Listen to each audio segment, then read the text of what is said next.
Dengar video ni betul-betul kalau anda nak bina kekayaan. Asas untuk membina kekayaan adalah dengan kita mula menyimpan. Selagi mana kita tak mula menyimpan, selagi itulah kita susah nak jadi kaya. Tapi hari ni bila mana kita menyimpan selalu bocor, terguna dan sebagainya, kita jangan terus gunakan cara yang sama. Kita kena tukar cara dengan kita menyimpan emas. Sebab apa tuan-puan? Sebab bila mana kita menyimpan emas ni, kita rasa kita tak berduit.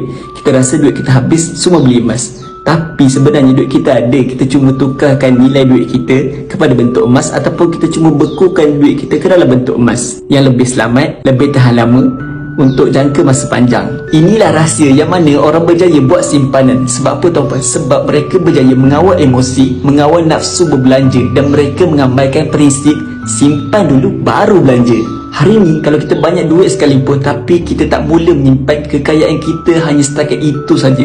Bila mana kita menyimpan, itulah yang membuatkan kita kaya. Dan ingat, kalau kita dah cuba untuk menyimpan guna duit cash ataupun tunai tapi tak berjaya, jangan terus gunakan cara yang sama. Kita kena tukar cara dengan kita menyimpan emas. Buat dulu baru tahu. So, dapat satu, cek komen. Jangan lupa follow.